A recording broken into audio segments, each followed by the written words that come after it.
otra vez. Ya empecé a grabar. Bueno, esta grabación, esta clase, versa sobre las tablas de contingencia que se utilizan para comparar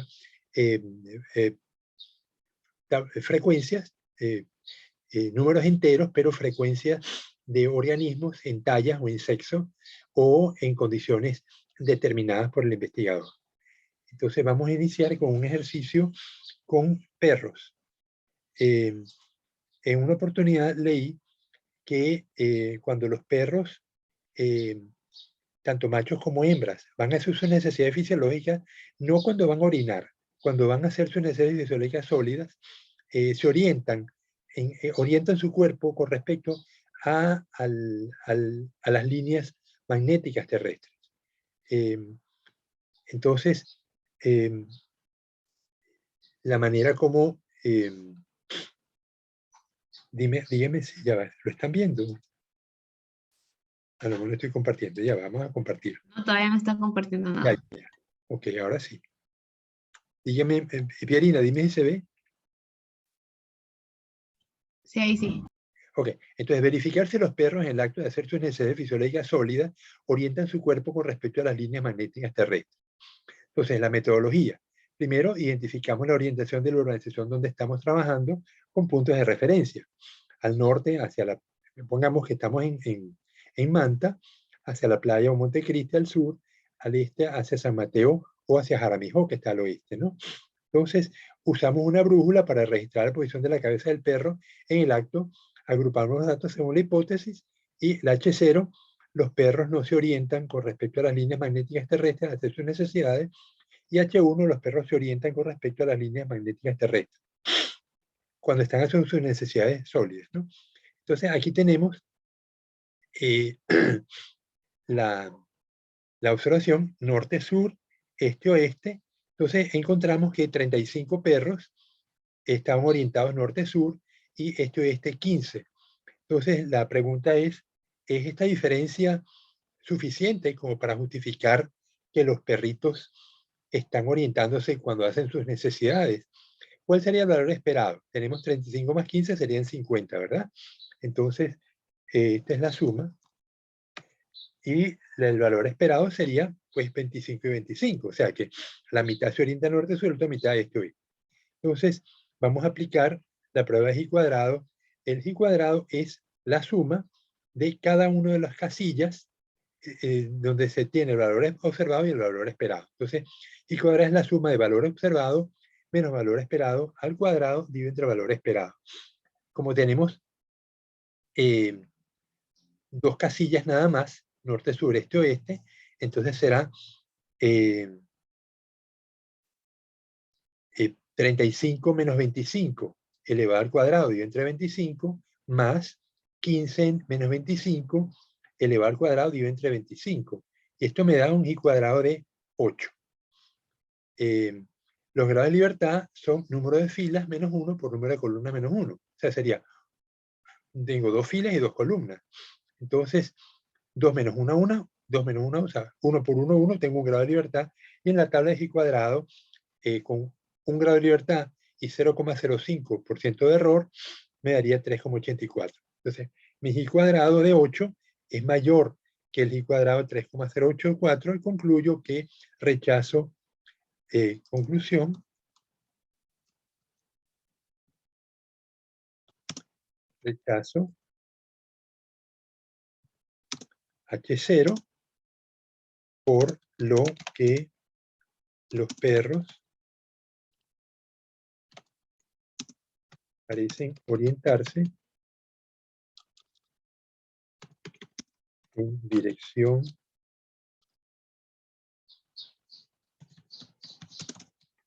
norte-sur cuando hacen sus necesidades sólidas.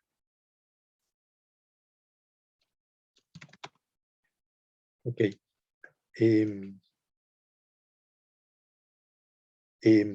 Esto es una curiosidad, ¿no? Y los datos son inventados también. Si yo quiero aplicar la prueba de G cuadrado con el programa de Excel, Excel no me da el valor de G cuadrado, lo que me da es la probabilidad. Entonces, se hace así, igual, prueba.chi, paréntesis, se pone, dice rango real, entonces pongo 35 y 15, punto y coma, rango esperado, 25 y 25, no, ya va. Ya, repito,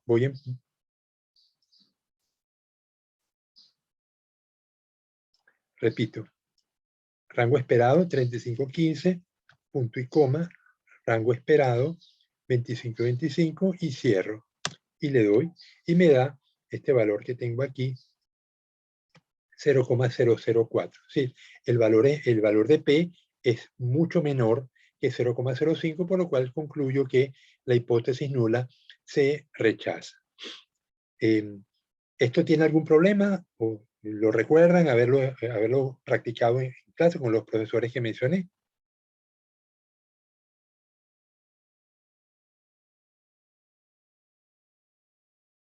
Dígame. Practicado, no, revisado concepto, sí. Ok, bien. ¿Vieron genética con el profesor Briones o Quijije? No, con Kijije. Ay, biólogo que Pero ya la vieron entonces. Sí, ¿La vieron? ¿La vieron o no la vieron? sí. Ah, ok, pero entonces ahí practicaron G cuadrado, porque el G cuadrado es una prueba básica en genética. Bueno, vámonos con genética. A ver, un ejercicio que el hecho de poder doblar la lengua está ahí la hipótesis de que es un gen, vamos a ver si lo tengo aquí escrito. Se supone que el gen que permite doblar la lengua está distribuido en el 75% de la población, por lo que solo los homocigotos recesivos no pueden doblar la lengua. Según las leyes de Mendel, solo un 25% de la población humana no puede doblar la lengua. La lengua.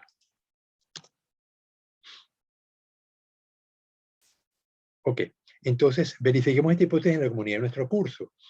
Vamos a ver, en el caso de ustedes, voy a tomar la lista que antes tomé y me van a decir si doblan la lengua o no la doblan. María José, bueno, para estar seguro, paro de compartir un momento y me están viendo. A ver, doblar la lengua significa sacarla y doblarla así. ¿Lo ven? sí, sí. Ok, entonces vamos a verificar quiénes de ustedes pueden doblar la lengua y quiénes no.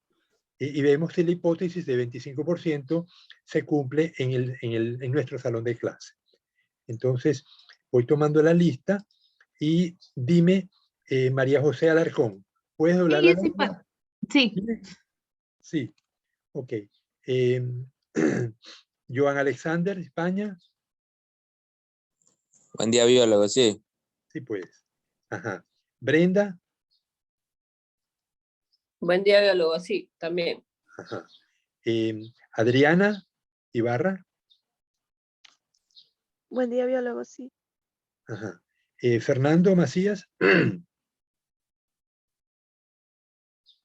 Sí, sí puedo. sí puedes. Ok. Ajá. Melanie Martínez, Melanie Pierina,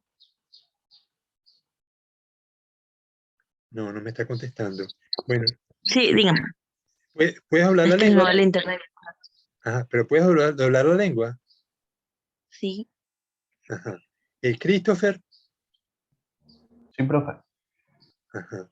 Tengo Melanie Melissa, Sí, profesor. ajá. Tengo ahora Exxon Salazar, Sí, profe. ajá. Ricardo,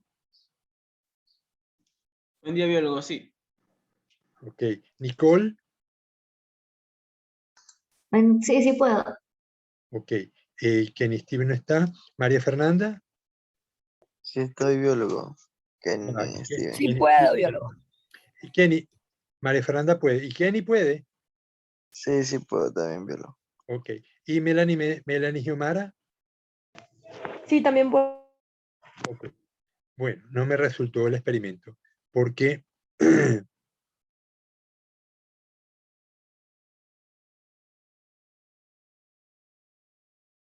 de 14 estudiantes que están en clase, eh, Yo todos no puedo, pueden. biólogo. Dime, Alexis. Yo no puedo. Alexis no Yo puede. tampoco. ¿Pero cómo? ¿Hacerlo rollito? Haciendo un rollito, sí. Y hacer un rollito.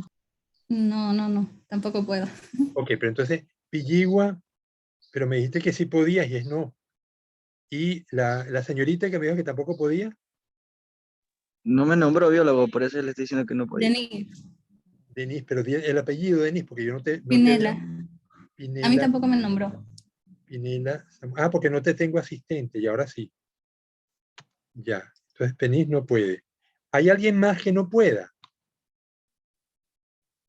O sea, tengo 12 y 2. En otra clase tenía 8 y 4. Bien, entonces vamos a hacer el ejercicio, me vuelvo a compartir y me voy entonces a la tabla de contingencia. Entonces, doblan la lengua 12, no doblan 2. Según la hipótesis, yo tengo entonces 14 estudiantes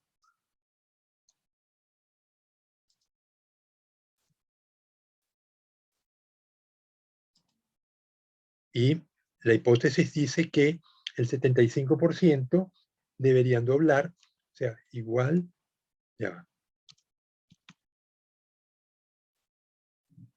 igual 14 por 0.75 me da 10.5 y aquí 14 menos.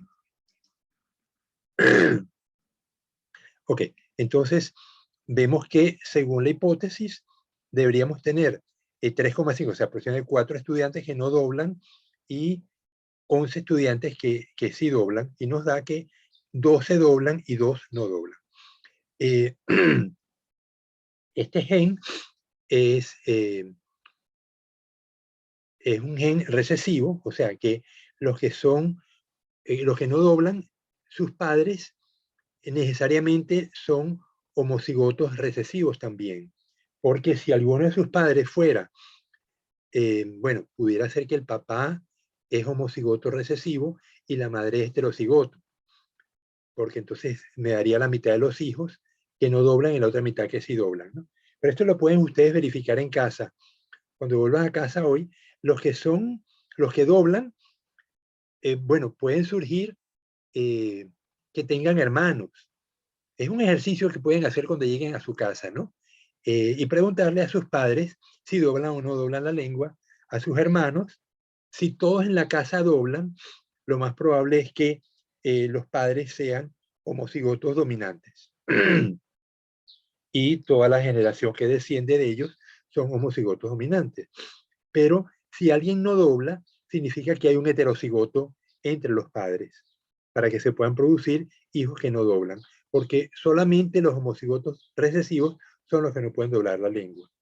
Entonces, es un caso bonito que se puede verificar fácilmente en las familias y hacer un trazado, ¿no? Entonces, bueno, primero que todo vamos a verificar si la hipótesis se cumple. Yo tengo entonces, la hipótesis dice que el 25% no doblan y el 75% sí. Entonces, el G cuadrado aquí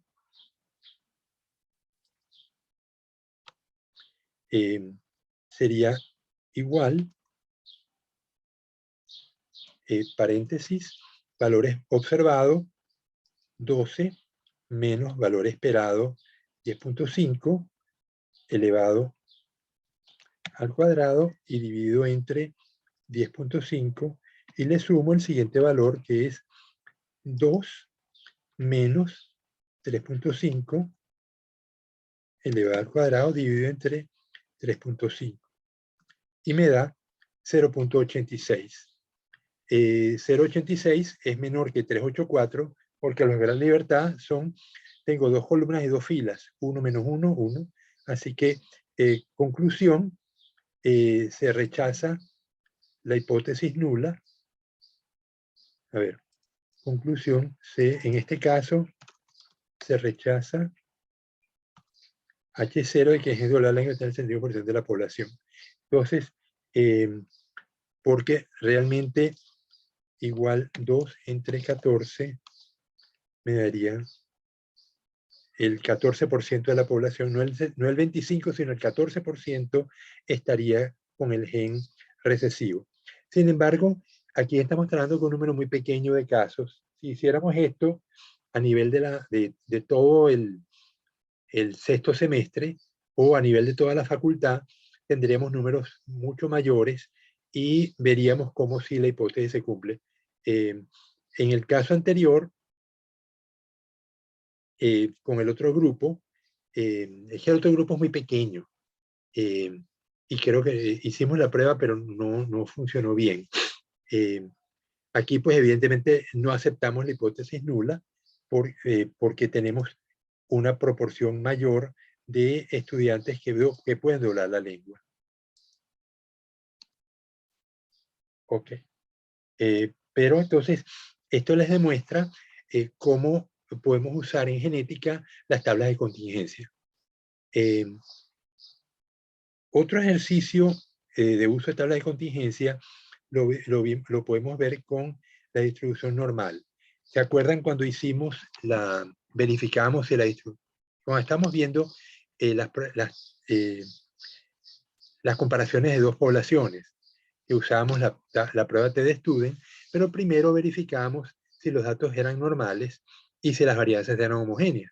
Y para la prueba de normalidad teníamos dos pruebas. Una era la de Shapiro-Wilk, que nunca se las mostré, solamente le hicimos la prueba por el Infostat, y la otra era la de Kolmogorov-Smirnov. Curiosamente, el Kolmogorov-Smirnov es usado poco para verificar normalidad. Es una prueba muy sensible y como los datos, los análisis paramétricos suelen ser pruebas robustas, muy pocos investigadores usan Kolmogorov y más bien usan Shapiro-Wilk.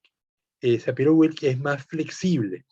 Vimos como si no es una campanita bien bonita, Kolmogorov dice que no es, que no es normal. Pero Shapiro es mucho más, no sé cómo llamarlo, si es flexible o aceptadiza. Si Shapiro rechaza, definitivamente la distribución no es normal. Pero muchas veces basta con que tenga cierta forma de campana, Shapiro-Wilk nos dice que sí es normal la distribución. Entonces, volviendo al ejercicio que habíamos hecho, teníamos una serie de tallas que habíamos medido de un organismo, de un pez puede ser. Aquí vemos las tallas 17, 18 hasta 23, y la frecuencia observada, ¿no? 1, 7, 9, 22, 14. Esto me da una campanita. Fíjense que tenemos muy pocos números al comienzo, muy pocos números al final y muchos números al medio, ¿no?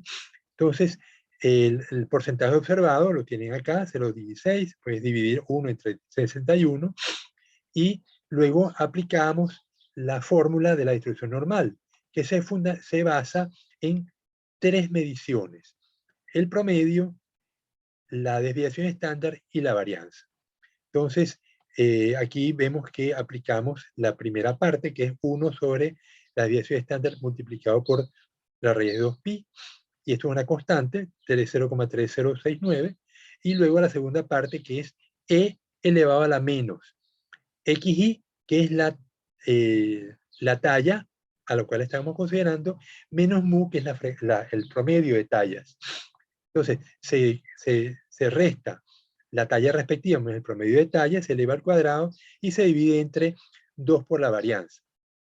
Ese número se eleva e a la menos, o 1 entre e a la de ese número, me da este valor 0,0584 o los subsiguientes valores. Entonces, cuando multiplico la parte B por la parte A, me da 0,0179, y cuando multiplico ese porcentaje por 61 me da 1, 5, 13, 19, etcétera, ¿no? O sea, la frecuencia esperada. Entonces, teníamos, o habíamos visto que la prueba de Kolmogorov-Smirnov es la que se usaba para comparar la frecuencia observada con la frecuencia esperada. Este valor, frecuencia observada, con este valor, frecuencia esperada. Vamos a ponerle otro color. Ok, entonces, ¿cómo lo hacíamos? ¿Cómo lo hicimos en aquella oportunidad? Tomamos los porcentajes y los sumamos. Tenemos las frecuencias acumuladas. Yo tomo, al 1 observado le corresponde 0,0164, 0,0164 en la frecuencia observada. El siguiente valor se lo sumo, 0,1148 más 0,0164 me da 0,1311, etc. Y al final me da 1. Igualmente la frecuencia esperada, yo tomo el primer valor, 0,0179, le sumo el segundo, 0,0834, y me da 0,103. Así lo sumo y me da al final 0,9941. Estos valores los resto uno de otro y busco cuál es el mayor, la mayor diferencia, y eso lo comparo con el valor de la tabla con 0,05 porcentaje de error y 61 grados de libertad. Entonces me da 0,17 con el valor mayor, que es 0,0374, es menor que 0,17, concluyo que no hay diferencia significativa entre la distribución normal y la distribución de mis valores de este PES que me he ido acá. Bien, pero aquí estamos usando las frecuencias acumuladas. Yo he podido usar la frecuencia esperada, que son números.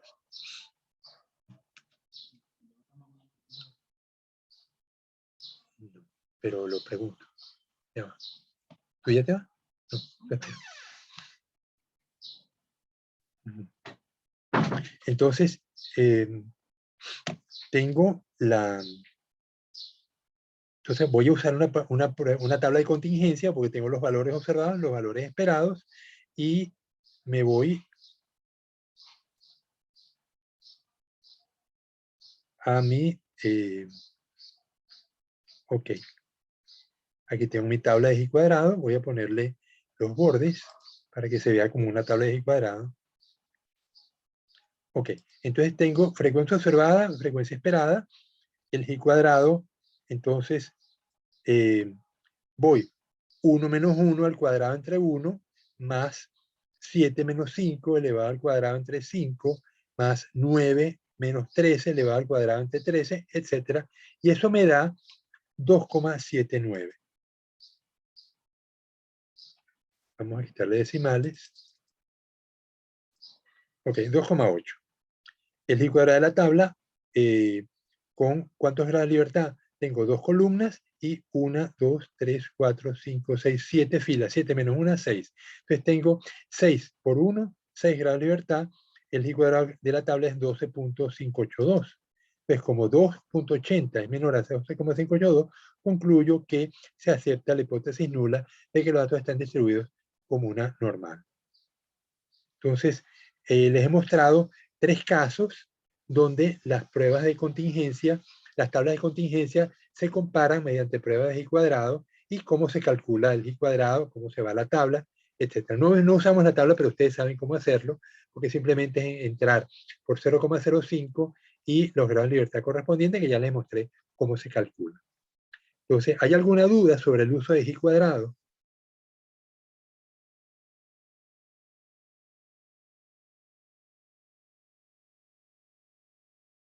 Alexis, dime.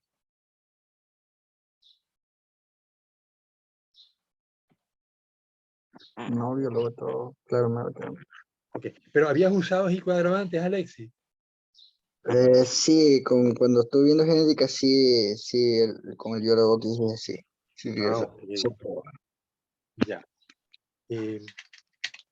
Fíjense que también cuando estaba cursando el doctorado,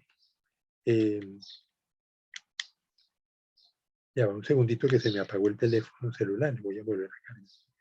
Ok, entonces, cuando estaba usando el doctorado, yo lo hice en la Universidad de California, en una ciudad que se llama de nombre Santa Bárbara, cercana a Los Ángeles, donde hay muchos derrames petroleros. Entonces, en una oportunidad, un barco derramó una gran cantidad de petróleo y eso afectó a muchas aves, a muchos mamíferos marinos, porque es una zona donde hay muchas focas, muchos leones marinos, pero también afectó a muchos.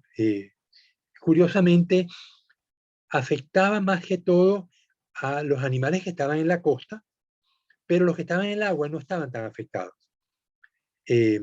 Entonces, el profesor de estadística nos pidió que, dado unos datos de afectación, eran leones marinos, habían encontrado leones marinos vivos manchados de petróleo, leones marinos muertos manchados de petróleo, leones marinos vivos sin mancha y leones marinos muertos sin mancha.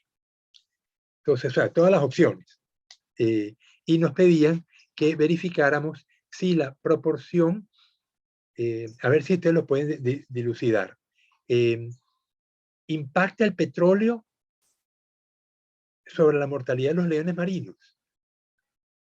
Tenemos estas 4 cifras: leones marinos vivos limpios, leones marinos vivos con petróleo, leones marinos muertos limpios, leones marinos muertos con petróleo. Si la hipótesis es el petróleo induce una mayor mortalidad, ¿qué deberíamos observar? Vamos a poner este caso aparte, en otra hoja.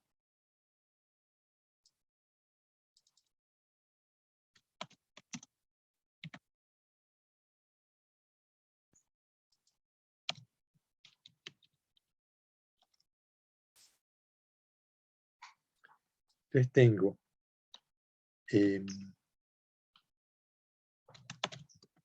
leones vivos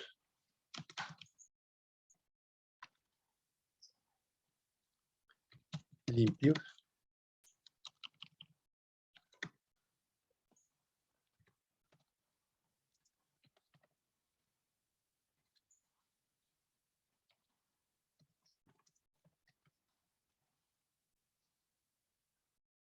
ok. Entonces, ¿qué elemento pudiéramos usar nosotros para decir que la mortalidad por petróleo afecta a los leones marinos? ¿Se les ocurre? A ver, Denise, ¿se te ocurre alguna manera de que yo puedo... luego fíjate, vamos a hacer la propuesta, luego vamos al campo a buscar los datos a ver si esa propuesta se cumple. Queremos verificar si el petróleo induce mortalidad en los leones marinos.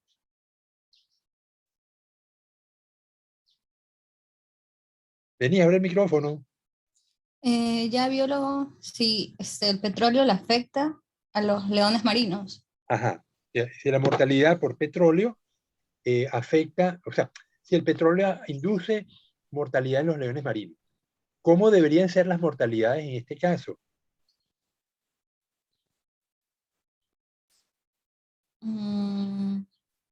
Si el O petróleo sea, ¿mandé? si el petróleo afecta, induce una mayor mortalidad, ¿cómo deberías encontrar tú los leones muertos? No sé, con sobredosis de petróleo. Bueno, sí, pero... La cantidad de muertos debe ser mayor que las de vivos. Bueno, toma los muertos nada más por un momento. ¿Cómo la proporción de muertos con petróleo, si la hipótesis se cumple, sería igual o mayor los muertos con petróleo?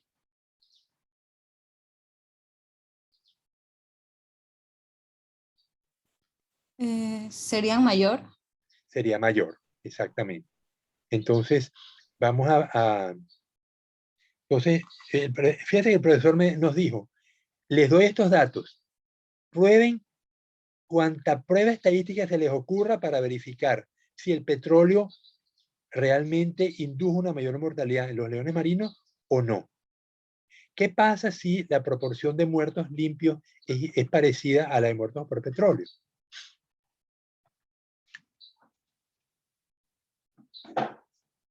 Entonces la hipótesis, ¿qué pasaría?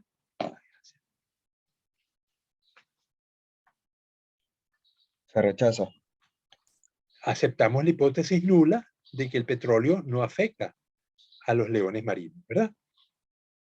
Ok, entonces, esto tiene implicaciones políticas también, ¿no?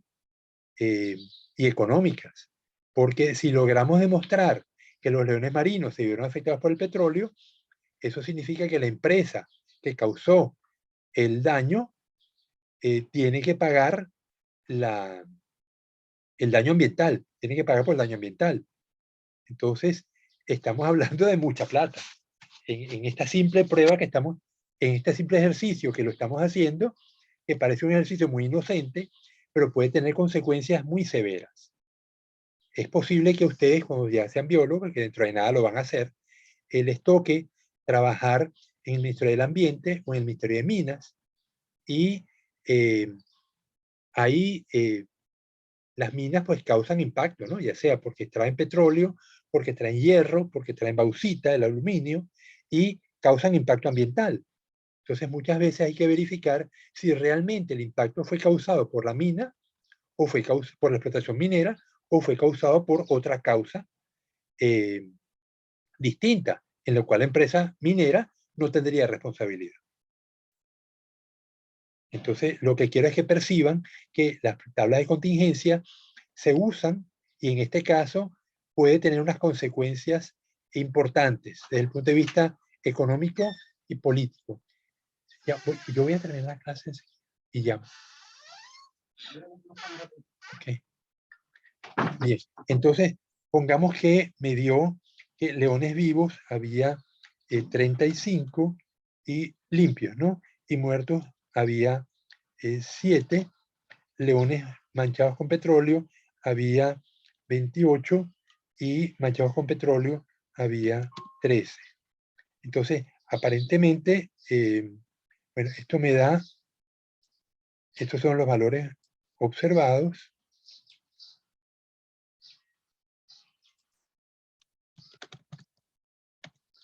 Ok, ahora vamos con los valores esperados.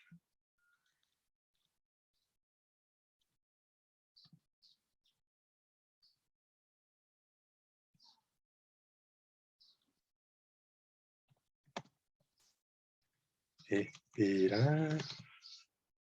Ok, en los casos anteriores, en el caso de la genética, en el caso de los perros, los valores esperados eran fáciles de estimar. En este caso, hay que calcularlos. Para eso se toman totales en las arriba, en las filas, y se toman totales en las columnas. Y el total general es este, ¿no? Entonces tengo 83 leones, y vamos a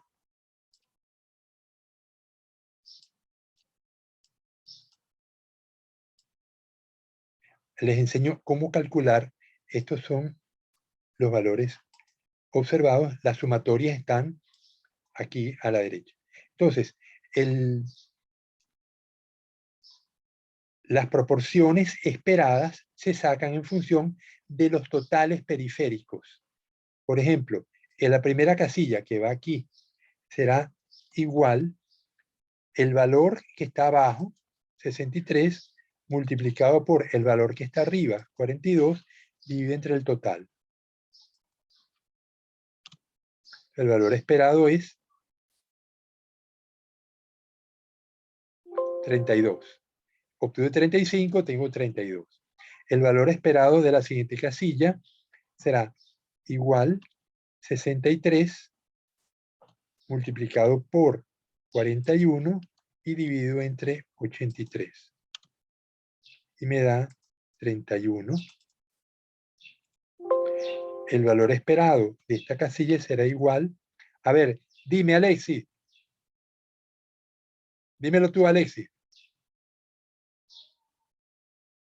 Piensa que vamos a trabajar con los periféricos nada más. Alexis, abre el micrófono. Estoy biólogo. El valor esperado de la G3, aquí donde estoy parado, ¿será igual? De los leones muertos. Sí. El total de muertos, 20. Ya. Dime, Alex. 20 multiplicado por...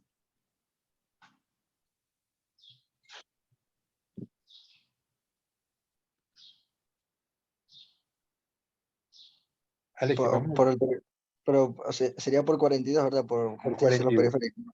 Correcto, por 42 dividido entre... Siempre es dividido por el total, siempre, siempre.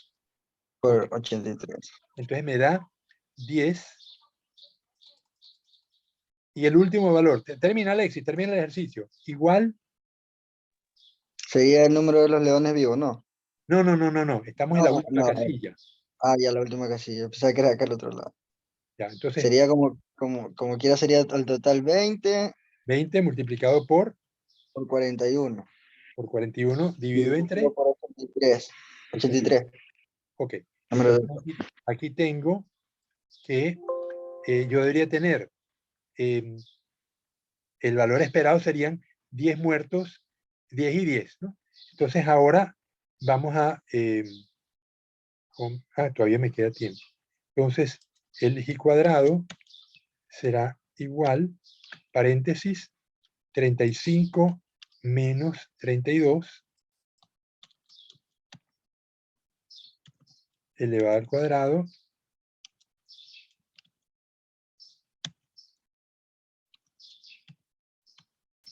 y dividido entre 32 más, paréntesis, 28 menos 31 elevado al cuadrado dividido entre 31 más, paréntesis, 7 menos 10 elevado al cuadrado dividido entre 10 más, paréntesis, 13 menos 10 elevado al cuadrado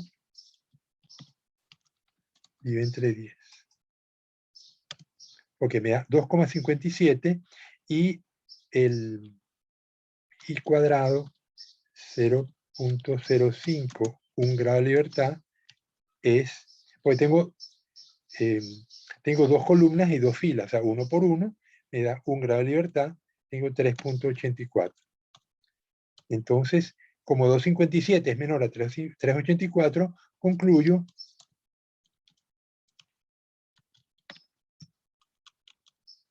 con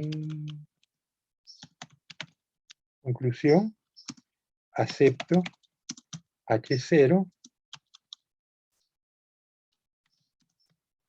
y que el petróleo no provoca mayor mortalidad entre los leones marinos. Ok. ¿Se entendió?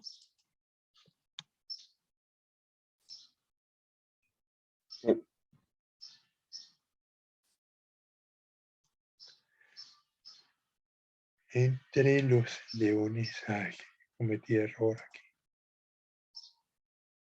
Mortalidad entre...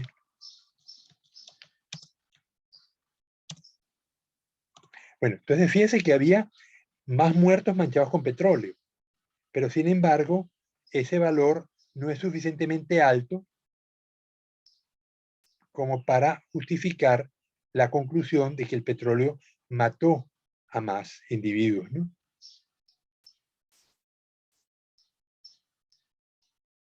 Entonces, es importante el que recuerden cómo calcular los valores esperados usando los valores periféricos de la tabla de contingencia. Bueno, es posible observar.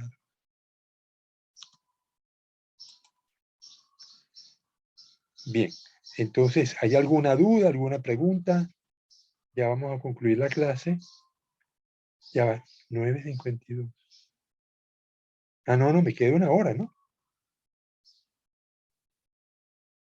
Sí, porque Pero a las 11 termina. comenzamos a las 9, claro. Ya decía yo, que qué extraño que ha pasado tan poco tiempo. Bueno, entonces,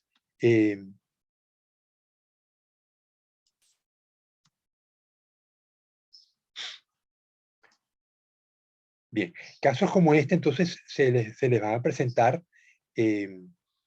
por efectos de diversa índole, ¿no? Puede ser minería de hierro, minería de aluminio, puede ser represas, o puede ser quejas en las ciudades, porque a fin de cuentas el Ministerio del Ambiente tiene que ver con la calidad del aire, la calidad del agua, y hay muchas empresas que están causando problemas, sobre todo si la empresa libera gases desagradables. Entonces la gente se queja y a ustedes a lo mejor les toca hacer verificar, ¿no?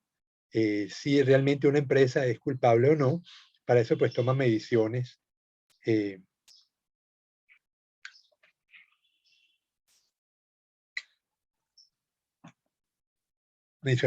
la calidad ambiental. Bueno, vamos entonces, este tema, hasta aquí llegamos con el G cuadrado. Solamente quería repasarlo, mostrarles a ustedes casos en los que se usa, porque eventualmente ustedes los podrán utilizar en un futuro, ¿no? Ahora, fíjense que el profesor lo que nos dijo es, prueben todas las, ensayen con varias pruebas estadísticas, tantas como a ustedes se les ocurra. En este caso, ¿qué otra prueba pudiéramos usar para verificar si realmente el petróleo está afectando a los leones marinos? Si consideramos solamente los muertos, por ejemplo,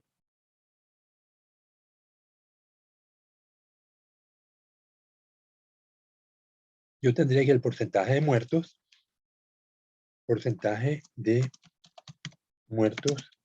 limpios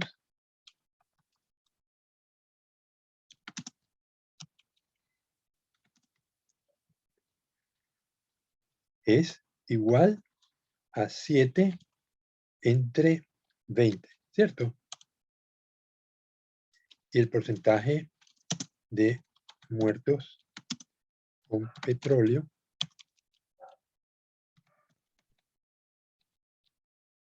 será igual a una diferencia, ¿no? 1 menos esto me da 0,65. Y el N es 20, ¿no?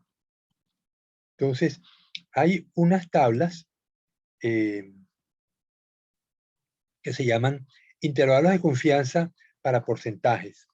En el libro de Sokal, es una de las cosas más útiles que yo he encontrado. Pueden ver el... Déjame...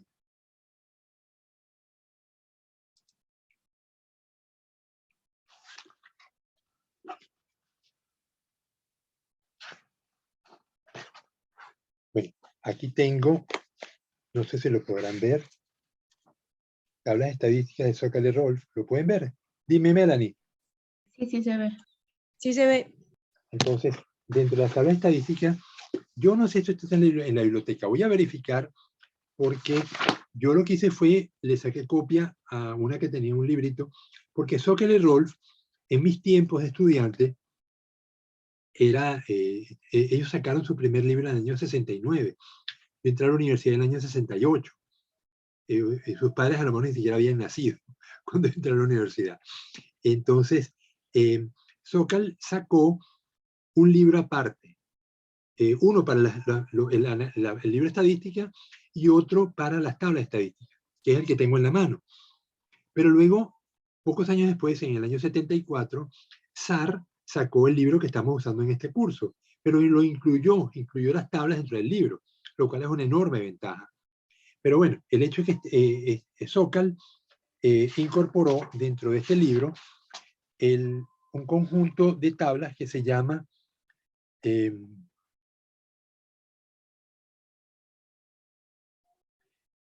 límites de confianza para porcentajes. Entonces, eso está en la página 208.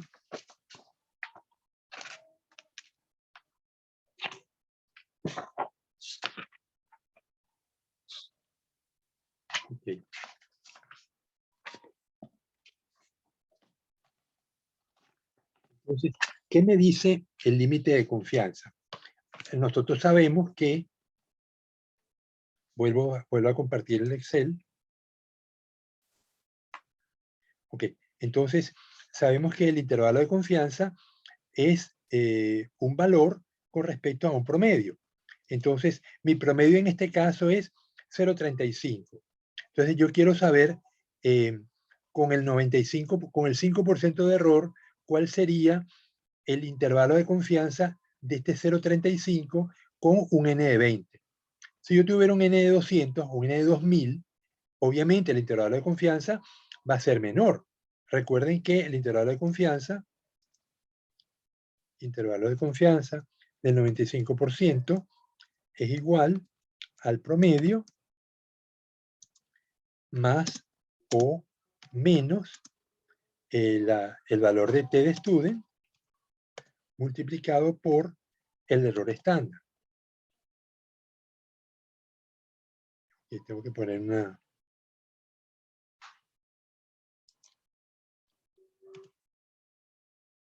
Ok, y el error estándar es igual a la desviación estándar dividido entre la raíz de n. Entonces, cuanto mayor es el n, menor es el error estándar. Por lo tanto, el intervalo de confianza del 95% aún disminuye en la medida que el n aumenta. Entonces, vamos a ver con 35% y 20 cuál es el intervalo de confianza que tengo del primer valor. Entonces, me voy a... tengo con n de 20, tengo que y 35, me dice que es 15, 38, 59, 20. Voy a ponerlo como porcentajes. Tengo 35 y tengo 65. Entonces, el intervalo, el L1 y el L2. Entonces, L1 con 20 y 35 me dice que es 15,4, 59,2. 15.4, 59.2. Y 65, los tengo, él solamente me da hasta 50. Esto lo tengo que calcular, sería igual 100 menos este, 84, igual 100 menos este. Ok, entonces, según el libro de Sokal, estos serían los intervalos de confianza. 15,4, 59,2, 48, 84, 60. Si se superponen, concluimos que la diferencia no es significativa. ¿Aquí se superponen? Sí, fíjese que va de 15 a 59 y este va de 41 a 84. Al superponerse, la diferencia no es significativa y concluyen que no hay diferencia significativa entre el número de muertos por petróleo y el número de muertos limpios. Aunque aquí es una diferencia grande, ¿no? De 30%. Sin embargo, no es significativo. Ahora, si yo en vez de basar este porcentaje en 100, lo bajo en 200, vamos a ver cómo me cambian estos L1 y el L2. Entonces me voy ahora a la misma tabla, pero uso 200 como N. Entonces con 200 y 35,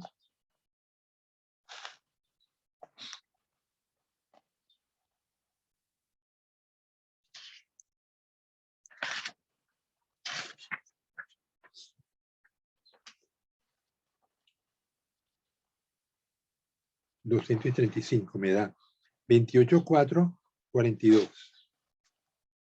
28.4 y 42%. como la tabla va hasta 50%, el resto lo tengo que deducir restando de 100. Entonces, este es igual 100 menos este, y este es igual 100 menos.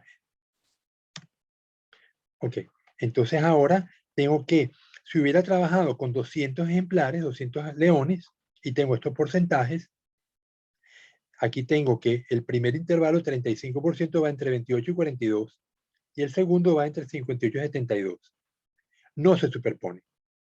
Entre 42 y 58 tenemos 8 más 8, 16 unidades de diferencia. Entonces aquí concluiríamos, aquí rechazamos H0 y aquí aceptamos H0. ¿Ven la diferencia? Aquí es con n igual 20 y aquí es con n igual 200.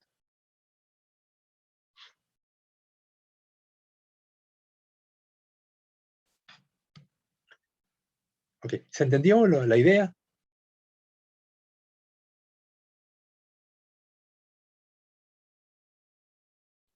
Dime, María José. Sí, tengo Dime, una Alexis. duda.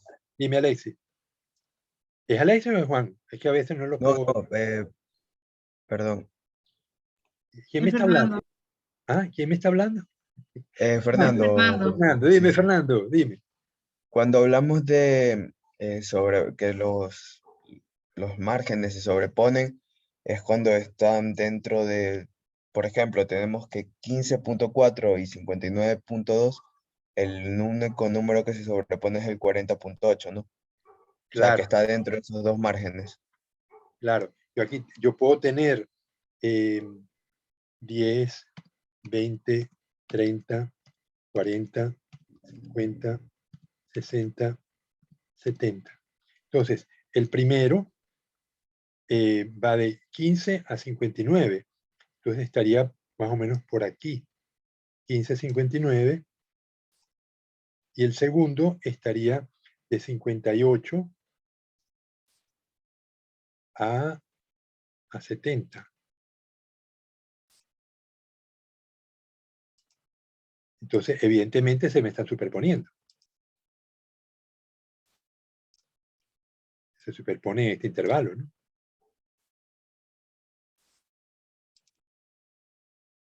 O sea, hay que concluir que la hipótesis, que no hay diferencia significativa entre estos porcentajes. Entonces, esto se llama intervalo de confianza para porcentajes.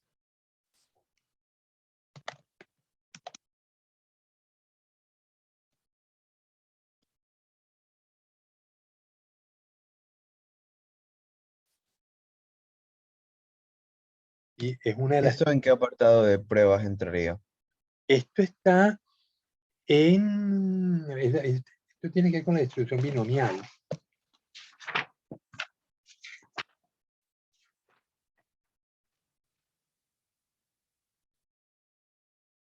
Sí, dice textualmente, Fernando, dice, la tabla provee intervalos de confianza para porcentajes basados en la distribución binomial. Entonces, eso no lo hemos visto en clase, no sé si lo vio el profesor Clever, la distribución binomial. Tendríamos que estudiarla para ver cómo se construyeron estos porcentajes, pero me ha resultado sumamente útil en el pasado. Un amigo estuvo trabajando con la presencia de vibrio en los camarones que se venden en Manta. Y él buscó muestras en Playita Mía, en el mercado central de la calle 12 y en el mercado de Cuba, un mercado que ponen en la calle, ¿no? Y encontró, analizaba los animales y verificaba los porcentajes de presencia de ciertos vibrios, ¿no? Y luego entonces comparaba los porcentajes en cada mercado usando este sistema, esta prueba que le estoy mostrando aquí.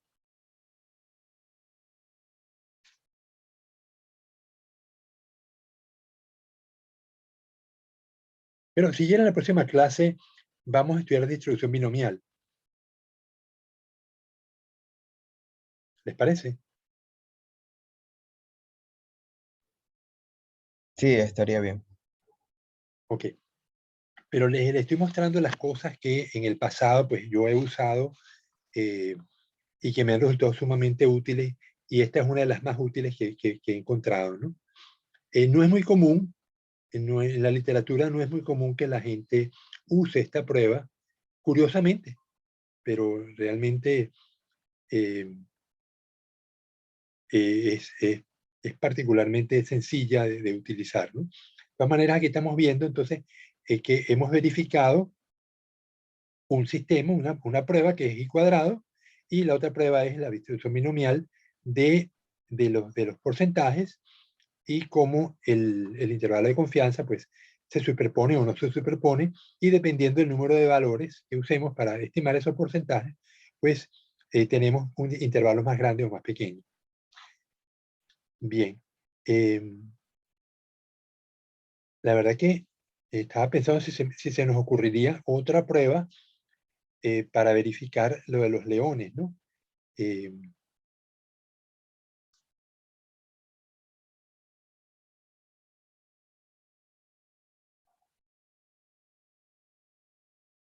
Bueno, por los momentos esas son las dos pruebas que se me ocurrieron.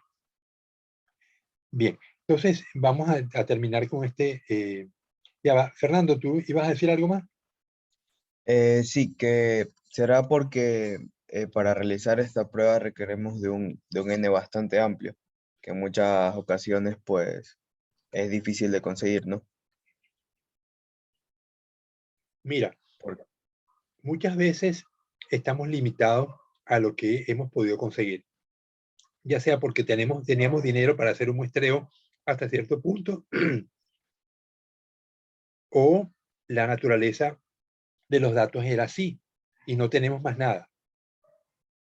Entonces, no nos queda más remedio que trabajar con los datos que tenemos y llegar hasta donde podamos.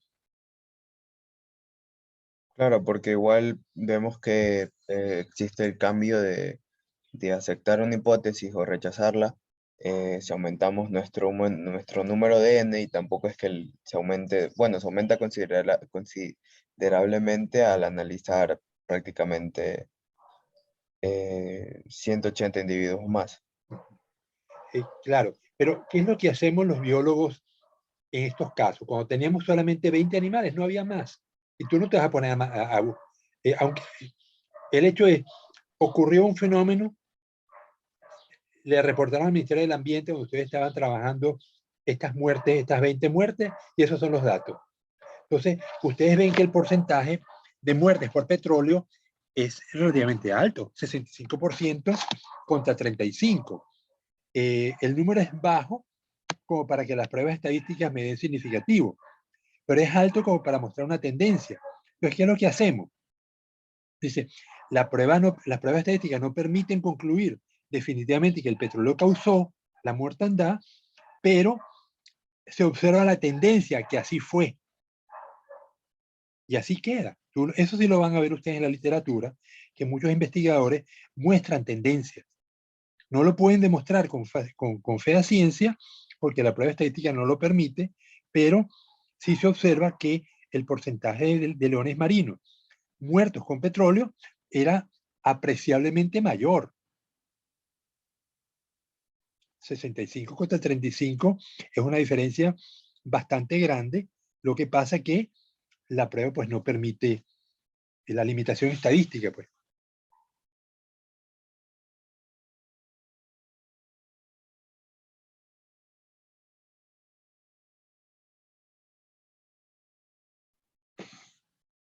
Bueno, entonces yo quería dejar hasta aquí la parte de pruebas de contingencia.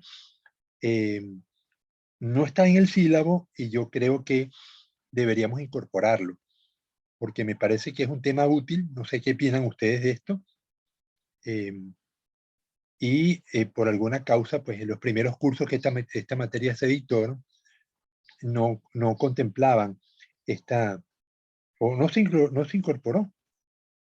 y yo creo que deberíamos incorporarlo, ¿verdad? Incluyendo la distribución binomial. Bueno, vamos a seguir avanzando. El siguiente tema es las ANOVAs de varias vías.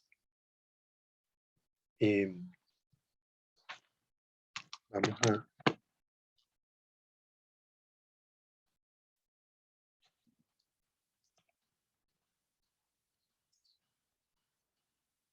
Ya. Por cierto, no les he pasado todavía el deber 2. Oye, eso sí me preocupa. Necesitamos 3 notas para este primer periodo y solamente tengo una, que es la del deber 1. Entonces, esta semana le estoy pasando el deber 2 para la semana que viene y la otra semana tendremos el deber 3 y con eso tenemos las 3 notas más el parcial que en la semana del 22 empiezan los parciales. Este semestre se está yendo a una velocidad formidable, ¿verdad? Entonces, esta tarde seguramente les envíe por el WhatsApp el deber 2 que se fundamenta en el uso de las comparaciones de 2 poblaciones y seguramente voy a incorporar algún ejercicio con la prueba de G cuadrado. Eso será para la semana que viene, porque vamos a empezar a ver esta semana la análisis de varianza de varias vías y el deber correspondiente pues será ANOVA de 2 o 3 vías para la otra semana. Bueno, un momentito, déjame buscar el ejercicio.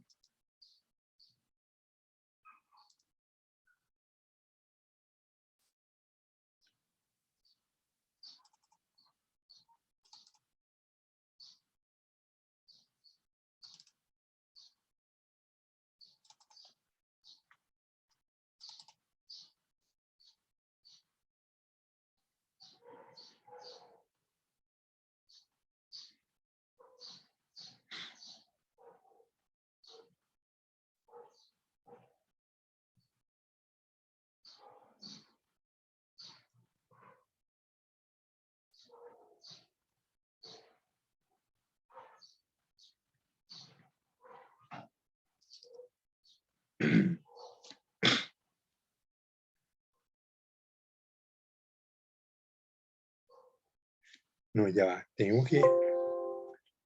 No, disculpen, que cargué el de ANOVA de 2 vías y el de ANOVA de 1 vía. Vamos a ver ANOVA de 1 vía.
Ok.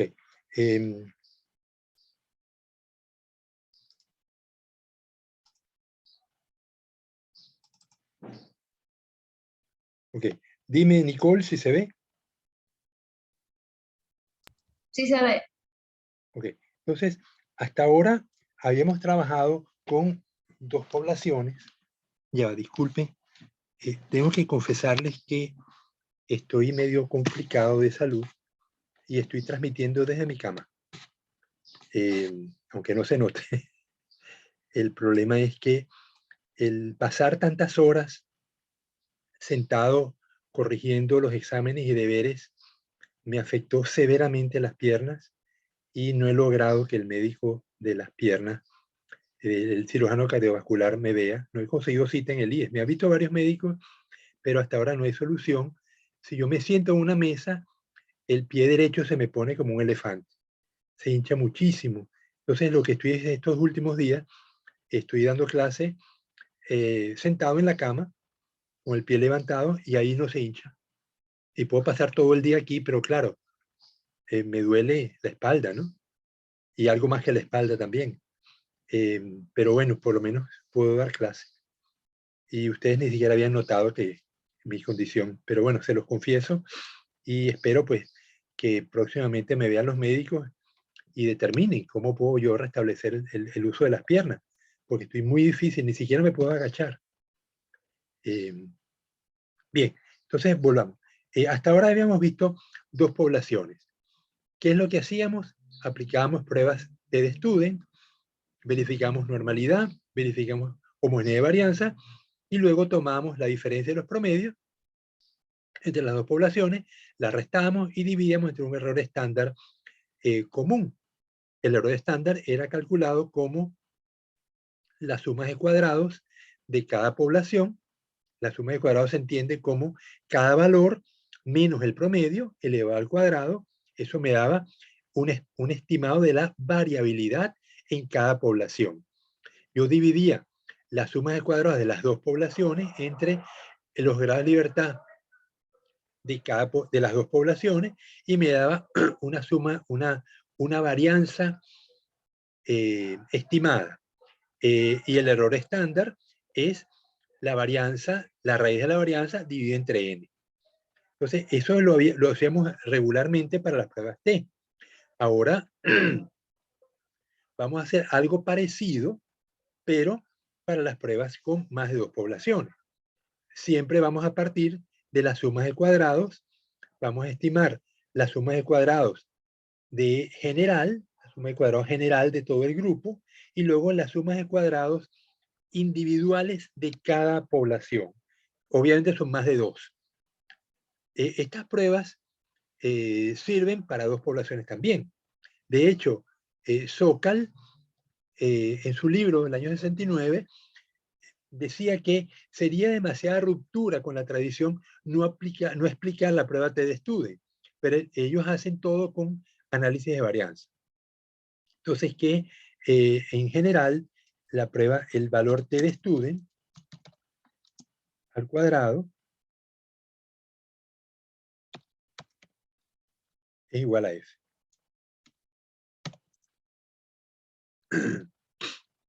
Eso es lo que van a ver en lo que sigue, ¿no? Uno puede aplicar la prueba de F para dos poblaciones.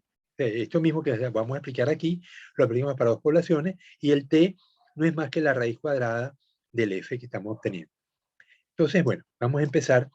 Aquí tenemos un ejercicio con un grupo de lagos. La hipótesis nula es el pH en los 4 lagos es similar. La alternativa es el pH en alguno de los lagos es diferente al resto. Entonces tenemos el lago 1, se hicieron estas mediciones. El lago 2, el lago 3 se hicieron una menos. El lago 4 se hicieron estas mediciones y vamos a ver cómo trabajamos en esto, ¿no? Si yo quiero probar usar el Infostat, sabemos que tenemos que llevar los datos de esta manera. Pongo lago 1 y su pH, lago 2 y su pH, lago 3 y su pH, entonces tengo lagos y pHs, todos en una sola fila. Así lo llevamos al Infostat, pero vamos a hacerlo paso a paso. Entonces, tengo los 4 lagos, perdón, y vamos a estimar la suma de cuadrados. Para ello, primero necesito cada lago tiene 8 valores menos el lago 3 que tiene 7. La suma me da esto que está acá, 61,71. El promedio, 61 entre 8. Y el promedio general de todos los lagos es 7,76. Entonces, ¿cómo calculo yo la suma de cuadrados del primer lago? Bueno, tomo el valor primero, 7,68, le resto 771, que es su promedio, el promedio de este grupo, el promedio general, perdón. Aquí, la suma de cuadrados general, tengo que hacerla en función del promedio general. Pensemos que esto es fundamental. Primero, la variabilidad general del grupo de datos de todos los lagos, y la voy a estimar en base a ese promedio general, 776. Entonces, le resto a cada valor el 776, este valor que lo pongo en verde, y voy a obtener entonces la suma de cuadrados de los 4 lagos, que me da 0,0935. Y lo anoto aquí. Suma de cuadrado general, 0,0935. Y el grado de libertad general será, ¿cuántos promedios estimé? 1. ¿Cuántos datos tengo? 8, 8, 16 y 8, 24 más 7, 31, menos 1, 30. O sea, tengo el n menos un promedio que estimé, tengo 30 valores. Luego, vamos a la suma de cuadrados de los grupos. Aquí tengo suma de cuadrados. Esto es otra cosa. Ya va. Vamos a la suma de cuadrados de los grupos. Se calcula de una manera distinta. A ver, ¿dónde está? Ajá, suma de cuadrados general, suma de cuadrados de los grupos. Eso es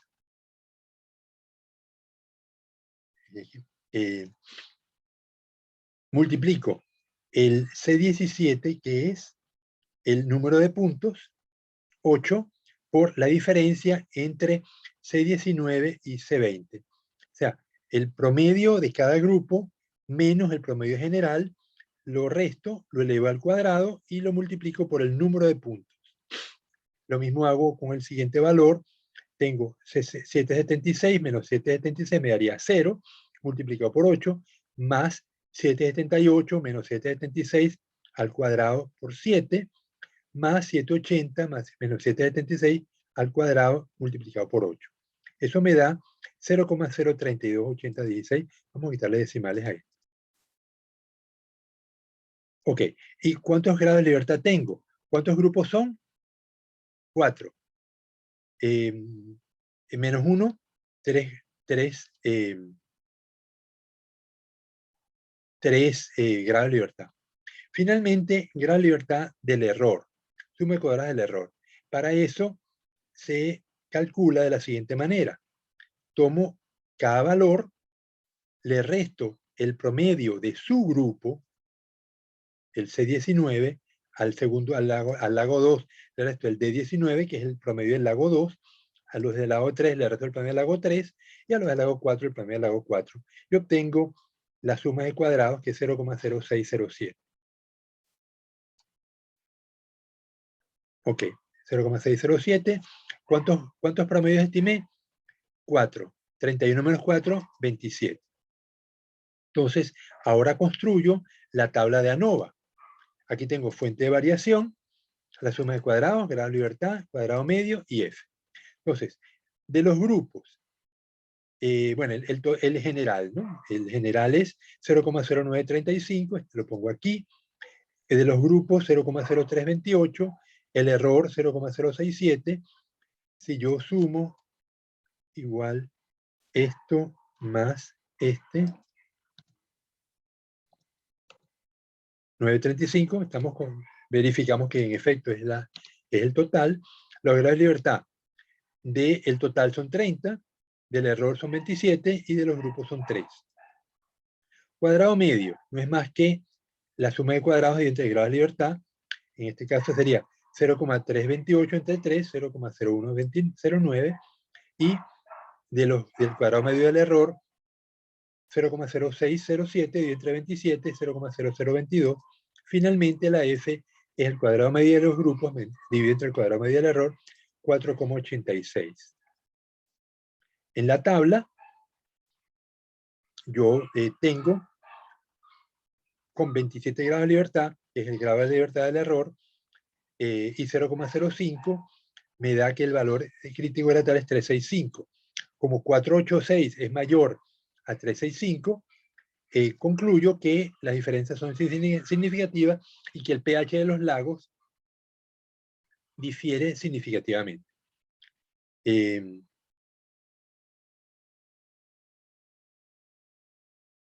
Ok, entonces, esta conclusión 2, si se eliminan los dos valores más altos en el lago 4, se concluye que los pH de los 4 lagos son similares. Bueno, a veces uno revisa qué tenemos aquí. Tenemos 791, que es un valor, el valor más alto de todos es este 791. Y tengo 787. Bueno, si yo elimino esos dos valores, me dice que entonces los lagos no difieren entre sí. Bueno, pero eso ya uno puede sospechar de que las mediciones, a lo mejor el pHímetro se estropeó, y eso me da pie a tomar decisiones. Pero por los momentos lo que tenemos son los datos y suponemos que los datos están bien tomados y que el pHímetro estaba funcionando. Entonces, esto es la prueba a priori me dice los 4 lagos difieren en pH. Ahora, ¿quién de quién difiere? Eso significa que necesito usar una prueba a posteriori. Las pruebas a posteriori se parecen mucho a una prueba de Student, pero yo para mantener el 0,05% de error, aplico primero una prueba a priori, que es la prueba de F, y luego aplico la prueba de a posteriori, que puede ser la prueba de Sheffé, Duncan, Tukey-Kramer. En este caso, SAR recomienda que se use la prueba de Tukey-Kramer, y es la que estamos usando acá. Entonces, para eso, tenemos que estimar el valor de Q. Q con el Q de la tabla, con 0,05 y 4 grupos y 27 grados de altitud me da 3.901. Yo, el valor del error, el 0,0022, es fundamental y eso lo voy a seguir usando porque me va a permitir dividir entre ese número. Acuérdense que la prueba de Student era promedio 1 menos promedio 2 dividido entre el error estándar. Aquí va a ser lo mismo. Va a ser promedio del lago 1 menos promedio del lago 2 dividido entre un error estándar. Pero como los lagos difieren en número de mediciones, unos son 8, otros son 7, vamos a tener que usar dos promedios, dos errores estándar distintos. Cuando tengo 8 y 8, entonces será, cuando el número de puntos es el mismo entre los dos lagos, tengo que I25, que es el error estándar, el error de la suma, el cuadrado medio del error en la tabla de ANOVA, 0022, y lo voy a dividir entre n, en este caso, entre 8, y me da 0,016. Fíjense que igual 0.0022 dividido entre 8, y eso le saco la raíz,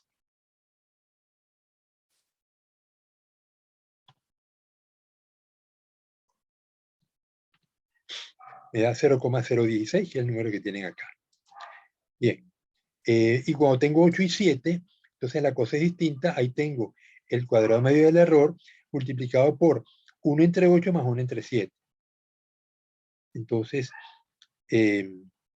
aquí sería igual la raíz de cuadrado medio del error multiplicado por, paréntesis, 1 entre 8 más 1 entre 7.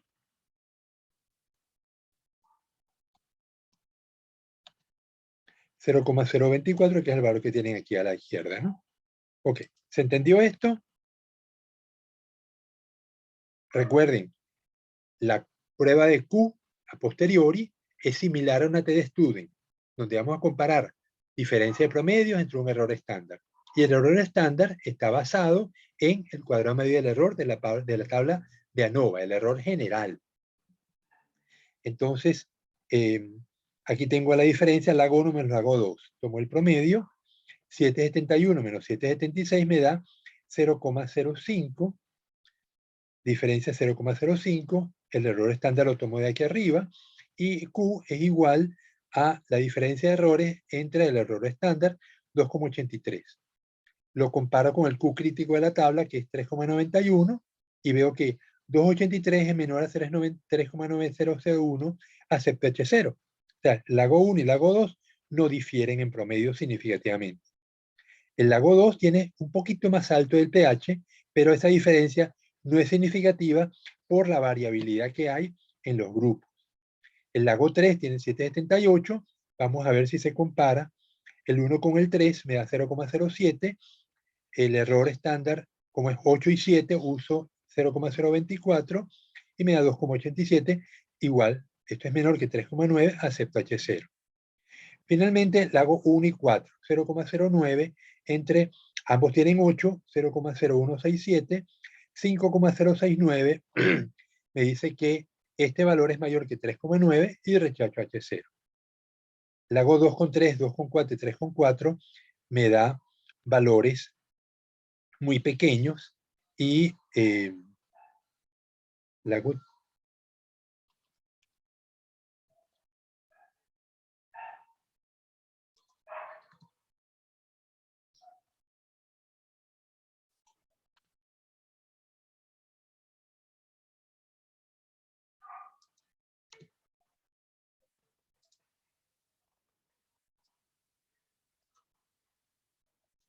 Ok, ven que los valores, todos son los tres valores que me faltaban, que no los había puesto, son todos menores que 3,9, por lo tanto acepto H0. Entonces solamente puedo concluir que el lago 1 y el lago 4 son los que son diferentes. Lago 2, 3 y 4 no difieren. El problema es que el pH del lago 1, 2 y 3, 1, 2 y 3 no difieren entre ellos, y el lago 4 es el único que difiere con 1, pero no con 2 y 3. Entonces, esto está mal. Dice, el pH del lago 4 difiere significativamente del pH del lago 1.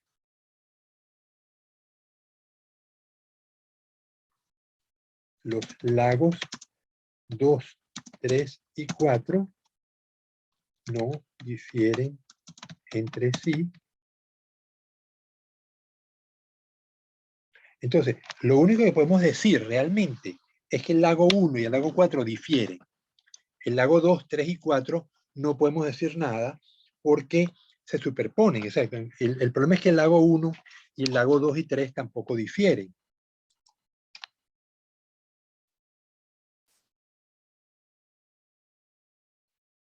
Este problema es que las pruebas a posteriori son menos sensibles que las pruebas a priori. Entonces, aquí me está dando que el lago 1, 2 y 3 son similares, los pH, pero solamente el lago 1 difiere del lago 4. 2 y 3 no difieren. Entonces, la única conclusión es el lago 1 y 4 difieren, más nada. Es incómodo tener conclusiones de este tipo, pero bueno, es lo que la estadística nos permite. Por lo general, uno espera obtener diferencias significativas en un valor y que ese valor sea distinto a todos los demás. Pero no es el caso. En este caso no es la situación. Bien, entonces, cuando yo tenía que haber verificado primero si los datos eran homogéneos y si las varianzas eran similares, ¿no? Vamos a hacerlo rapidito. Aquí tengo la varianza. Esto es igual var del lago 1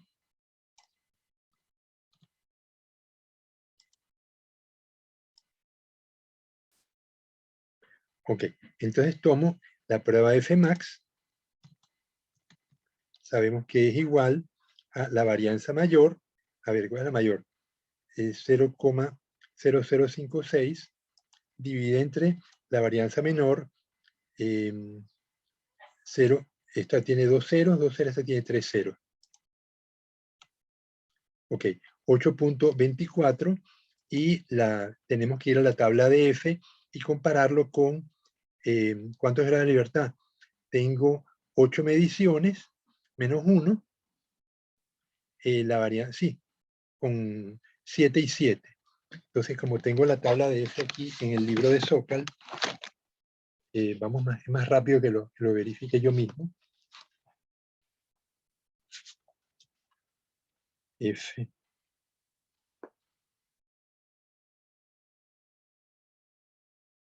$108.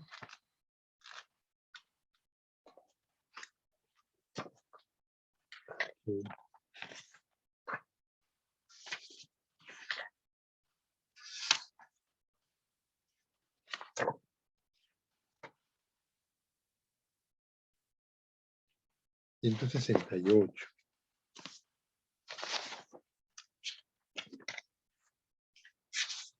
Ok, con 8 y 8. Con 7 y 7, perdón. Con 7.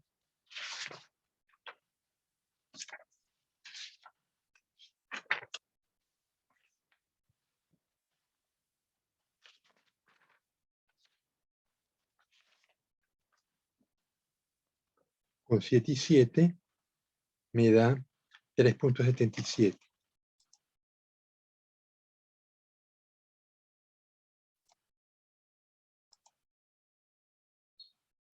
Entonces, el 3.77 tabla.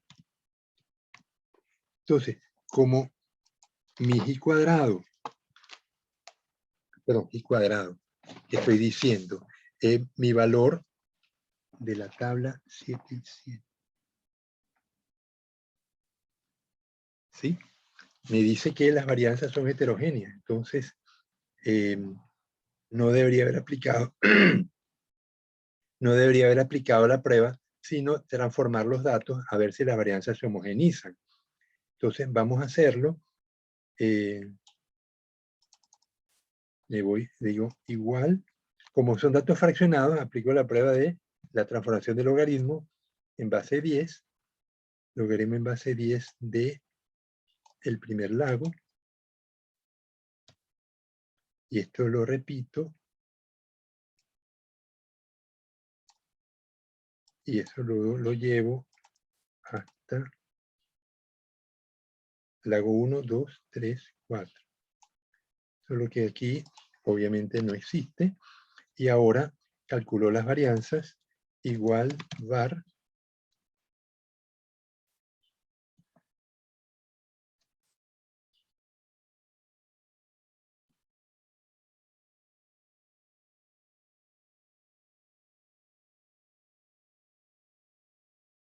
Ok, entonces ahora Fmax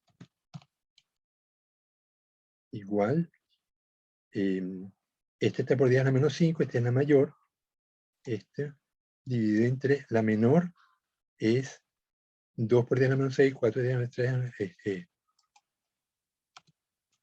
ok, no mejora, esto no mejora, entonces me sigue dando 8, ¿no? O sea que el valor de la tabla es 3.5, así que concluyo que las varianzas son heterogéneas y no debería aplicar la prueba de F. Y transformando los datos no mejora la situación, así que me toca usar la prueba de Kruskal-Wallis, que es la prueba de análisis de varianza no paramétrico. De todas maneras, Sarr es muy crítico en este sentido y dice, dejar de usar una prueba de ANOVA, porque los datos las varianzas son heterogéneas, o los datos no son normales, no suele ser aceptable, sino que uno debe usar la prueba de ANOVA normal y la prueba de ANOVA no paramétrica y verificar si las dos se parecen. Entonces, porque ellos dicen, en general, los estadísticos dicen que las pruebas de ANOVA son pruebas sumamente robustas. Y aquí tengo un Fmax que no es exagerado, se me dio un valor de 8, se me dio un valor de 60 o de 500, las varianzas son extremadamente diferentes. Aquí es cuando yo agarro y me voy a la prueba de Bartlett, ¿no? Y verifico si realmente este valor, vamos a hacerlo un momentito, porque me gusta hacer los ejercicios completos con ustedes. ¿Los datos son normales? No lo sé, vamos a pero vamos a seguir con las varianzas primero. Entonces, voy a buscar el ejercicio que tenemos con Bartlett. Tenemos tiempo, faltan 20 minutos. Entonces, me busco prueba de Bartlett. Bartlett no está en los paquetes estadísticos, al menos los que yo sé. Alguien, no sé si fuiste tú, Fernando, que me dijo que SPS sí tenía Bartlett, o tenía la otra prueba que usamos para verificar varianzas, es la prueba de, no era Bartlett, no era Fmax, empieza por L. Fernando, ¿te acuerdas? Estoy haciendo memoria. Uy, ¿cómo se me olvidó? Kruskal-Wallis. No, sí, pero las pruebas de análisis de verificación de varianzas. Las pruebas post-hoc. Sí, pero una era Fmax, que es la que acabamos de usar. La otra era Bartlett y la tercera es L algo, y no me acuerdo ese algo. ¿Alguien se acuerda? Leven. Leven, esa misma. Esa misma. Bien, solo que Leven la usamos para 2 datos. Y aquí tenemos 4 lagos. Entonces vamos a usar Bartlett, que ya me cargó. Vamos a ver dónde está. Bartlett 15 grupos, tengo que usar Bartlett 2 grupos. Oye, qué fastidioso se pone. Leven. Ok, entonces voy a...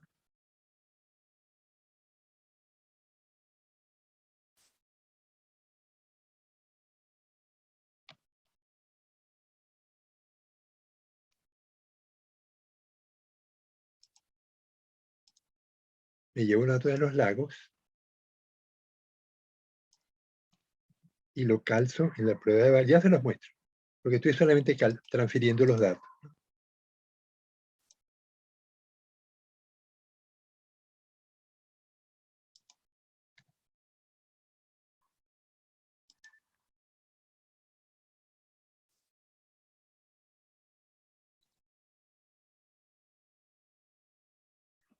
Ok, entonces aquí están viendo la prueba de Bartlett para 15 grupos. Lo que hice fue borrar los 15 valores y sustituirlos por los 4 lagos, ¿no? Entonces tengo, aquí me da un...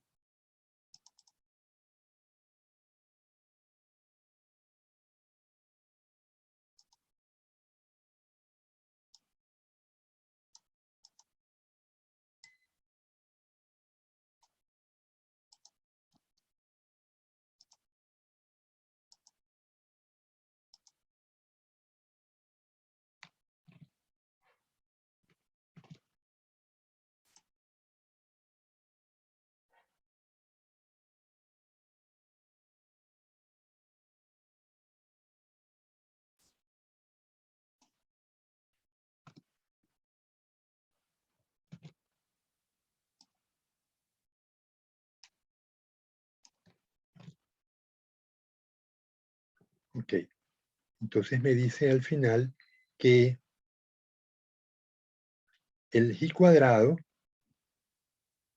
a ver si me estimo bien las cosas, porque él hace un montón de unos cálculos. Ustedes se acuerdan que aquí tenemos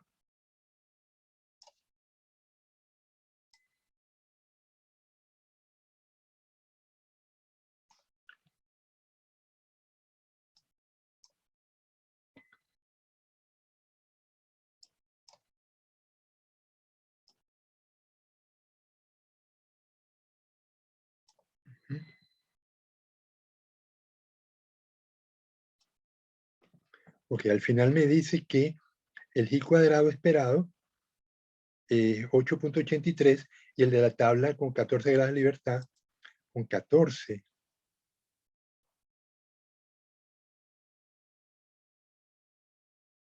Claro, pues tengo 15 grupos, aquí serían con 3 grados de libertad nada más.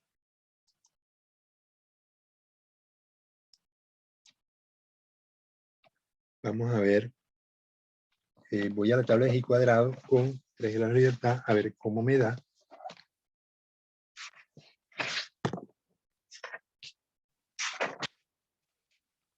G cuadrado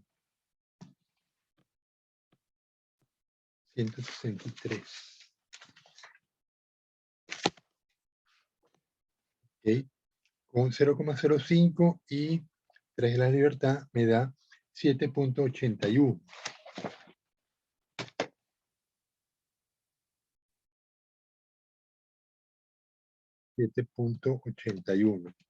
Como el G cuadrado es mayor al valor, ¿lo están viendo?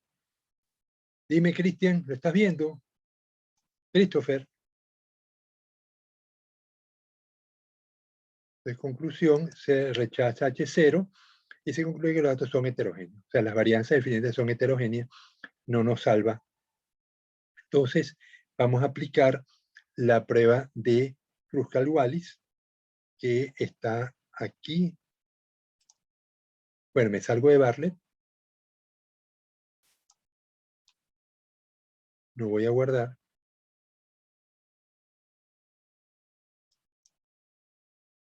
Ok, y me voy a Kruskal-Wallis. Entonces,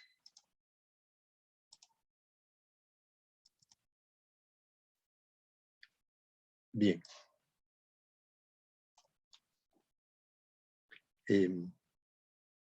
Me quedan 12 minutos. Vamos a ver si tenemos tiempo de hacerlo. ¿Se acuerdan cuando veíamos Wilcoxon? Que teníamos dos poblaciones, tomamos los valores de las dos poblaciones, los poníamos uno pegado al otro, ordenamos de mayor a menor y asignábamos rangos. Exactamente lo mismo vamos a hacer aquí. Entonces, yo tengo que los valores de los lagos los voy a poner uno debajo de otro y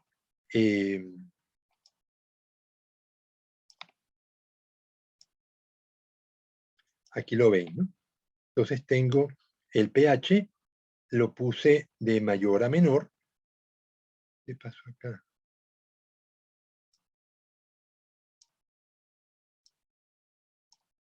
Entonces, tomo los pH de todos los lagos, los ordeno de mayor a menor. Aquí tengo el rango teórico, son 31 organismos, 31 mediciones.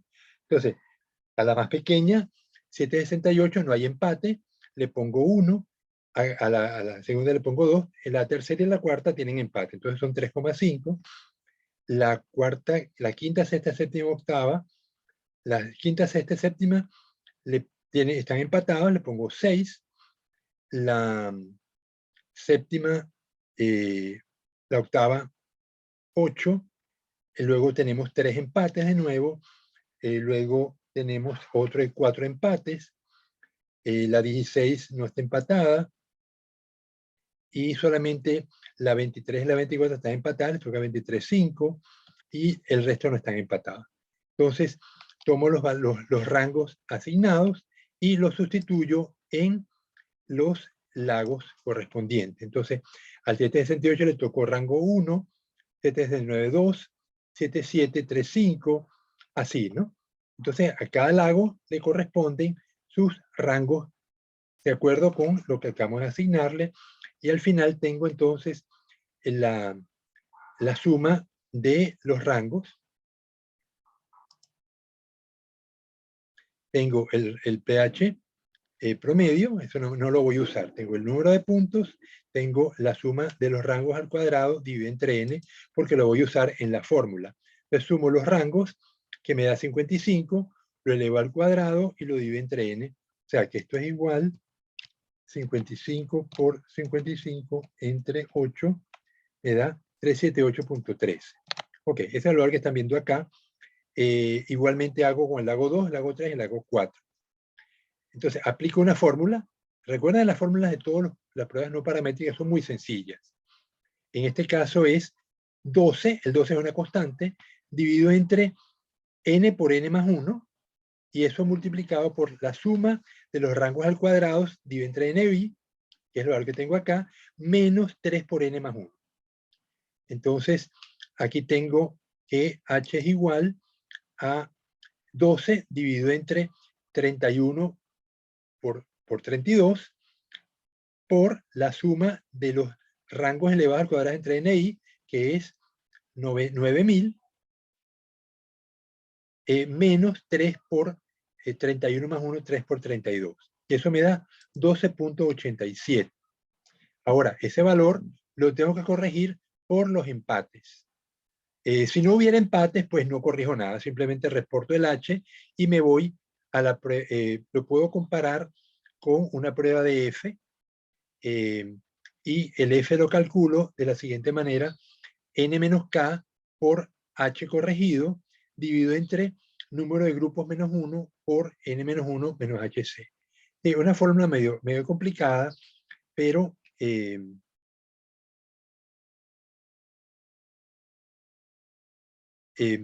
no es imposible. Pues entonces tengo que el F calculado, el F con el cual voy a comparar es 31 menos 4, son 4 lagos, multiplicado por 1291, dividido entre K menos 1, 3 menos 4 menos 1, 3, multiplicado por 31 menos 1, menos 12.91, me da 678.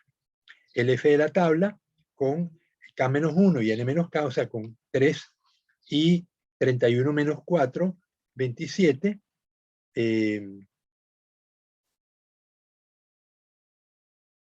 Bueno, aquí tengo 3 y 26, 31 menos 4 sería 27. F crítico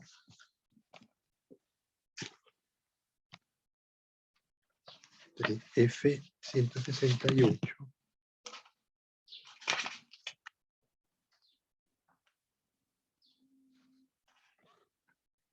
con 3 en numerador y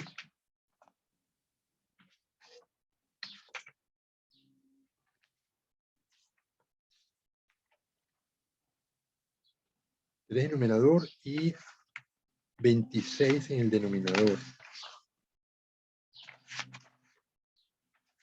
27.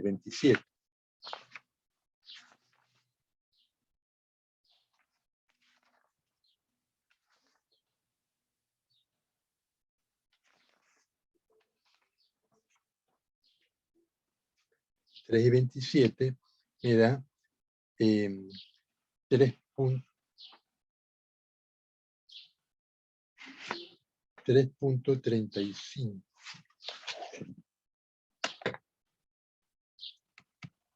3.35. El F es 0,0627. Ok. El 678 es mayor que 3.35 y concluyo que rechazo la hipótesis nula de que los 4 lagos tienen el mismo pH, que es el valor que obtuvimos aplicando la prueba de F directamente. Vamos a ver la corrección que hay que hacerle. Me quedan 5 minutos, podemos verlo. Me dice que suma de los TAI son empates, ¿no? Suma de los TAI al cubo menos TAI. Entonces, ¿cuántos empates tengo? De dos grupos tengo 6. Número de empates, 2 de 2 grupos, 4 de 3 grupos, 1 de 4 grupos. Entonces tengo 2 al cubo menos 2 me da 6. 4 al cubo menos 3. Estoy aplicando esta fórmula.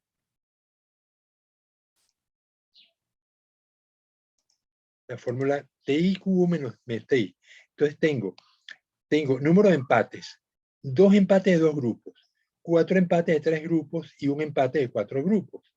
Entonces, aplicando la fórmula, 2 empates de 2 grupos, o sea, 2 al cubo menos 2 me da 6.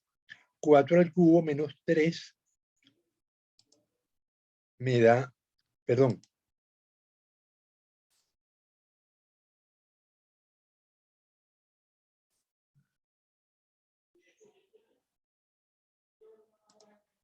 dos al cubo menos 3, 3 al cubo menos 3 y 1 al cubo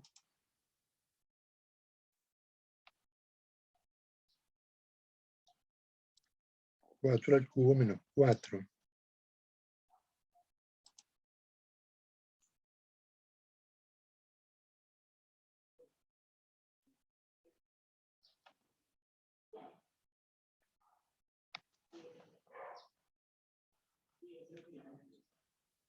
Entonces, aparentemente estos números 2, 4 y 1 no se usan. Lo que se usan es si hay empates de dos grupos de 3 o de 4. Entonces tengo 2 al cubo menos 3, 3 al cubo menos 2 al cubo menos 2, 3 al cubo menos 3, 4 al cubo menos 4, me da 60, este número me da 90. La C de corrección es igual a 1 menos la suma de los t, 90, dividido entre n al cubo menos n. O sea, serían 31 al cubo menos 31. Y eso me da 0,99. Vamos a verlo. Igual 1 menos 90 dividido entre, paréntesis, 31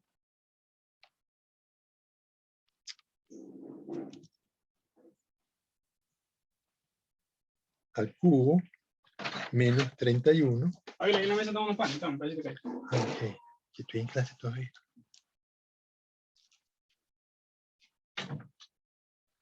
Sí, 0,996978. Okay. Entonces yo voy a dividir el valor de h, lo voy a dividir entre ese número que es casi 1. O sea, prácticamente el h que teníamos, 12,87, me sube a 12,91. Y luego calculo la f por la fórmula que están viendo acá y me da 678. Y al final el f crítico 3,35, concluyo que rechazo H0, ¿no? La prueba posteriori la vamos a ver la próxima clase, porque ya no me da tiempo. Pero se imagina que es muy parecida, ¿no? Entonces, bueno, esto lo vamos a repetir la próxima clase. No es complicado, como ven, se parece mucho a la Wilcoxon, solo que multiplicado por el número de lagos, en este caso 4. Pero y la fórmula que se aplica pues es distinta. El Wilcoxon era U, aquí es H, y tiene una fórmula pues diferente. Bueno, jóvenes. Pero un favor, Dime, ¿podría dime. pasar el documento de Excel por el WhatsApp, por favor? Ya se los paso. Ya, le paso los dos, el de la contingencia y el de este. Sí, chévere. Ok. Muchas gracias. Bien. Hasta el día, hoy tengo clase con ustedes el viernes. Sí, día viernes. Bueno, ok. Paro de compartir y nos vemos el día viernes. Cualquier cosa, me escriben, me mandan saludos. Jennifer, vamos a ver, hay alguien que haya estado presente que no me haya reportado. Me faltaba Ariana Dolores, me faltaba Jennifer, que la tengo ahora presente. Me faltaba Melanie. ¿Melanie llegó? ¿Llegaría Carolina del Rocío? ¿O Sí, Kenny? biólogo presente. Carolina. Sí estaba, pero se me fue el internet y luego ya Bien. me pude Y Kenny Steven, creo que también está. Ok. Carolina, no me dijiste si tú podías doblar la lengua. Ah, no, no puedo. ¿La doblas o no la doblas? No, no la puedo doblar. Ajá, ok. Y, ok. ¿Y Jennifer está? Jennifer de Llanara. Ok. No, Carolina, no sé si tú llegaste tarde, antes del ejercicio de doblar la lengua. No, sí estaba, pero no sí me está. nombré. Ah, ok, entonces tendríamos 3 y antes teníamos 2. A lo mejor ahora sí me cuadra el ejercicio. Bueno, lo vamos a repasar de nuevo el día viernes. Hasta luego. Chao, chao.